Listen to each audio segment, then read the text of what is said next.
ध्यान से देखिए, यही भोजपुरी के सुपरस्टार कल्लू जी हैं, जिनके ऊपर उस विवाद में FIR भी कर दिया जाता है। कुछ भी व्यक्ति विशेष का नाम ले, कुछ भी अपशब्द, अगर लड़की का ही नाम लेना है तो ऐसा माने यादव वाला गाना सुनाएंगे तो आप बाबू से वाला गाना, तो इसमें क्या होगा, झगड़ा होगा ना। इससे अच्छा जितने भी क्या लगता है कि 10 साल पहले आपको दर्शा के, हम आपको ही नहीं ले रहे हैं, बस कल्लू को ही दर्शा के नहीं, जितने भी कल्लू होंगे इनके माँ का नाम लेके गाया जाता है, क्या आपको बुरा नहीं लगा था? माई बहन की गाड़ी दे रहा तो मर्डर हो जाला। आप समझिएगा बात को। सोशल मीडिया पे आके लोग गाड़ी देवे लगा थे। भोजपुरी इंडस्ट्री में किसी बेटी के नाम से गाना गाना कहाँ तक उचित है? आप बबुल का पेड़ बोइएगा तो आम खाने की इच्छा नहीं रखिए, वो बबुल का कांटा आपके पैर में चुभेगा, या तो नीचे से चुभे या पीछे से चुभे या ऊपर से चुभे, लेकिन चुभेगा जरूर। सारी चीज हमको लगता है कि अगर 1-2 गाय होंगे तो आप जो कैमरे पर देख रहे हैं भोजपुरी के सुपर डुपर स्टार यानी चॉकलेटी स्टार अरविंद अकेला कल्लू जी, ये तो विवादों में उतना नहीं रहते हैं, लेकिन कभी कभी ये भी विवादों में आ जाते हैं, या इनको घसीट के लेके आ जाया जाता है। आप जो भी समझ लीजिए। बाद एक तीखा सवाल बनता है, उम्मीद है कि आप इसका जवाब शालीनता से देंगे। भोजपुरी इंडस्ट्री में किसी बेटी के नाम से गाना गाना कहाँ तक उचित है? बिल्कुल उचित नहीं है। गौले ऐसा नहीं कि मनोज तिवारी जी, पवन सिंह जी, खेसारी जी, जितना लोग बस सब लोग गौले बा, लेकिन अब एक नाम धके कैसे गौल जाला? हिंदी में गौल बा Monica oh my darling, Munni बदनाम हुई डार्लिंग तेरे लिए, माय नेम इज शीला की जवानी, तो वो लोग अपने लिए गाए, इंटरटेनमेंट के लिए गाए। हम लोग भी गाए। अगर मैंने भी एक गीत गाया कि पिंकिया के पापा पकड़ लिए थे, मतलब मैं जो मेरी गर्लफ्रेंड है तो पिंकी नाम रहता है, उसके साथ वो पकड़ लिए, मार दिए, उस पर कोई उंगली नहीं उठाएगा। लेकिन अगर आप नाम धर के पूरा टारगेट करते हैं कि नहीं उन्हीं की कुछ भी व्यक्ति विशेष का नाम ले, कुछ भी अपशब्द, अगर लड़की का ही नाम लेना है तो ऐसा लीजिए कि दर्शन करने जा रही है या जो भी, एक तरह लड़की के नाम ले कहना चाहिए। लेने के बाद उनको लेकिन आपको क्या लगता है, खेसारी लाल यादव के बेटी पे गाना गा दिया जाता है, आप सही बोल रहे हैं कि एक पार्टिकुलर इंसान का नाम लेकर आप दर्शा के मत गाइए, जैसे आप गाए हैं पिंकिया का पापा वाला, ठीक है, वैसा गाना थोड़ा एंटरटेनमेंट के लिए, रिंकिया का पापा वो भी गाए थे, लेकिन क्या लगता है कि 10 साल पहले आपको दर्शा के, हम आपको ही नहीं ले रहे हैं, बस कल्लू को ही दर्शा के नहीं, जितने भी कल्लू होंगे इनके माँ का नाम लेके गाया जाता है, क्या आपको बुरा नहीं लगा था, या जितने भी कल्लू हैं बिहार में उनको बुरा नहीं लगा था? देखिए, बुरा लगने की बात है तो किसको बुरा नहीं लगेगा। लोग गांव में माई बहन की गाड़ी दे रहा तो मर्डर हो जाला।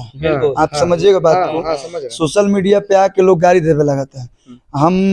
हमारे संस्कार में ये है कि हमारे पिताजी बोलते हैं कि कोई भी गाली देता, अगर तुम रिएक्ट करोगे तो हो सकता है वो अपने फेमस होने के लिए गाली दे रहा है कि कल्लू जी रिएक्ट करे या कोई भी रिएक्ट करे, तो हम लोग एक हद तक छोड़ते हैं। लेकिन अब जब ज्यादा पानी सर के ऊपर हो जाता है तो कहीं ना कहीं भैया हम लोग भी इंसान है, हम लोग के भी अंदर दिल है, हम लोग के अंदर इमोशन है, हमारी भी माँ है, तो माँ को लेके कोई भी बोलेगा, माँ और बहन, बाप को लेके अगर कोई बोलता है चलो ठीक है बाप के लेके गरीला चुन, माँ और बहन को लेके कोई बोलता है या बेटी को लेकर कोई बोलता है तो भैया अंदर से खून खोलता है। तो उनका जो सोच है, चाहे जो भी गाए हूँ, जो सोच है उनका सोच था कि मैं उसका माँ का नाम लेके गाऊंगा तो फेमस हो जाऊंगा, या विवाद होगा या चर्चा में होगा। मेरा ये सोच है कि भैया आप मत गाइए, आप मत गाइए। आपको क्या लगता है उस टाइम आप सुपर डुपर हिट थे, छोटे थे, पर उस टाइम में भी आप स्टार थे और आपकी माँ का नाम लेके गाया जाता है, ये इंटरटेनमेंट नहीं था, और आज इनकी बेटी पे गाया जाता है तो ये लाइव आके रो रहे हैं, शायद बुरा तो उस टाइम भी आपको लगा होगा। मैं बहुत छोटा था उस समय, और मुझे याद है, बहुत भली बात अच्छी सी याद है कि जब ये गाना गाया गया तो मुझे बुरा लगा था, क्योंकि आप बक्सर के हैं, भोजपुरी इंडस्ट्रीज में आप सुपरस्टार रहे, बहुत दिनों से हैं और अभी भी बने हुए हैं, और आपका उससे पहले एक गाना बहुत जबरदस्त धमाल मचाया हुआ था, और हम इसी गाने के विरोध में या कहें या एंटी में कहा जाए या फेमस होने के लिए कहा जाए कि ये गाना गा दिया गया था, क्योंकि पूरी भोजपुरी इंडस्ट्री के लोगों को ये बुरा लगा था। बुरा तो हमें भी बहुत लगा था, लेकिन मैंने क्या बोला, सोच की बात होती है, उनको अब रियलाइज होगा अगर, तो वो कहीं ना कहीं इस पे भी रिएक्शन देंगे, लेकिन मैं इसलिए रिएक्शन भोजपुरी के कुछ सुपरस्टार या कुछ कलाकार जाति समीकरण कर रहे हैं भोजपुरी इंडस्ट्री में, और कहीं ना कहीं बार बार फेसबुक पर आकर लाइव आकर रोने लग रहे हैं, तरह तरह के एक जाति से दूसरे जाति को लड़ा रहे हैं। ये कहीं ना कहीं भोजपुरी के पब्लिक के सेंटिमेंट के साथ खिलवाड़ नहीं हो रहा है? देखिए, रही बात जातिवाद का, मैं एक चीज में बोलूंगा, जो भी पब्लिक के लिए काम करता है, चाहे वो कलाकार हो, नेता हो, पुलिस हो, वकील हो, जज हो या मीडिया हो, कोई भी डॉक्टर हो, वो अगर देखेगा कि ये यादव हैं ये बाबू साहब है या ब्राह्मण है या मुस्लिम है, तो भैया इससे किसी सबका घाटा है। हमको सभी लोग सुनते हैं, हम जानते हैं आप तीनों लोग हैं तो तीनों लोग यादव नहीं हुए, तीनों लोग ब्राह्मण नहीं हुए, तीनों लोग बाबू साहब नहीं होंगे। आप भी हैं, आप भी यादव के बीच बैठते होंगे। अगर ऐसा ऐसा कोई भी गाना है जिससे हम 4 लोगों के बीच मतभेद पैदा हो, मानिए वो यादव वाला गाना सुनाएंगे तो आप बाबू साहब तो बाबू साहब वाला गाना, तो इसमें क्या होगा, झगड़ा होगा ना। इससे अच्छा जितने भी कलाकार हैं, अगर आप लोग जातिवाद कर रहे हैं तो बिल्कुल जातिवाद मत कीजिए। क्यों, पहले हम लोग नहीं गाना गाते थे? आज से पहले 11-12 साल पहले हम लोग गाना नहीं गाते थे, सब लोग सम्मान करते थे। चाहे वो हम लोग आरजेडी का भी प्रोग्राम किए हैं, हम लोग बीजेपी का भी प्रोग्राम किए हैं, हम लोग जदयू का भी प्रोग्राम किए हैं, ममता बनर्जी जी का भी प्रोग्राम किए हैं। कलाकार है तो सबके साथ न रहेंगे जी। तो हमसे लोग सवाल अगर पूछते हैं कि तुम मतलब अपर कास्ट से आते हो तो तुम आरजेडी का कार्यक्रम क्यों करते हो? नहीं भैया, हम कलाकार हैं, हमको सुनने वाले सभी लोग हैं, तो हमको अपना गाना, हम गाना सुना कर एंटरटेन करेंगे कि जातिवाद गा के एंटरटेन करेंगे? जातिवाद गा के सब लोग महाराज आज के समय में हम लोग पाकिस्तान से लड़ने की बात करते हैं, चाइना से लड़ने की बात करते हैं। आपका फिल्म भी आया था इस पे। हम लोग पाकिस्तान चाइना से लड़ने, मतलब देश 5G की तरफ जा रहा है और हम लोग जाति में अभी तक फंसे हुए हैं।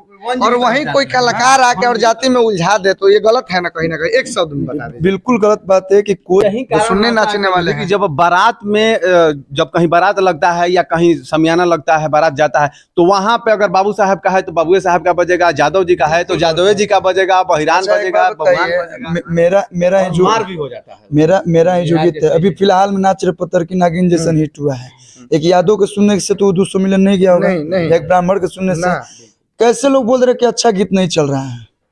अच्छा गीत भी चल रहा है। आप लोग सोच बदलो, देश बदलेगा। एक लाइन है, सोच बदलिए, भोजपुरी को ऊपर उठाइए। आज के समय में भोजपुरी 100 मिलियन दूध, हम लोग तरसते थे, आज बॉलीवुड के टक्कर में भोजपुरी जा रहा है। ट्रेंडिंग में देखिए तो भोजपुरी का 5 गाना 6 गाना रह रहा है। महाराज हम लोग कहाँ पे हैं? हम लोग को ऊपर जाना चाहिए और हम लोग मतलब नीचे जा रहे हैं। जाति में हिंदू मुस्लिम सिख ईसाई आपस में सब भाई भाई पहले लोग बोलते थे, अब हिंदू मुस्लिम रह ही नहीं गया है। और यही बिहार यूपी में इस सीमित है कि लोग जातिवाद कर रहे हैं। जो पढ़े लिखे लोग हैं ना भैया, चाहे वो अगर आप बोलते हैं कि यादव का राज चलता है, यादव का राज चलता है, चाहे बाबू साहब का राज चलता है, ऐसा बिल्कुल बिल्कुल नहीं है। जो पढ़े लिखे लोग हैं, जो समझते हैं कि नहीं ये सही है ये गलत है, वो कभी भी गलत का यादव में है या राजपूत में है या ब्राह्मण में या भूमिहार में, वैसे लोग हैं जो पढ़े लिखे हैं और उनके मुंह पे जाइएगा तो यादव वाला गाना बजे, वो ही डांट देंगे, रोक देते हैं कि बाकी ये सब क्या कर रहे हैं। सबको गलत नहीं बोलेंगे, हम कुछ चंद लोगों को बोलेंगे कि जिनके वजह से, तो एक लोग की वजह से बोलते हैं कि परिवार में अगर एक लड़का गंदा हो जाता है तो गांव के बाबू के नाम रख लेंगे, क्या रे सिखोलने का के संस्कार। तो हम जानते हैं, एगो नाना पट्टे करके डाल रहे कि एक मच्छर आदमी को हिजड़ा बना देता है। तो ऐसा नहीं, एक कुछ चंद लोगों की वजह से आप सबको टारगेट मत कीजिए। और जितने भी यूट्यूबर है, चाहे जितने भी मीडिया वाले भाई हैं, आप लोग अच्छे चीजों का सपोर्ट कीजिए, अपने आप बुराई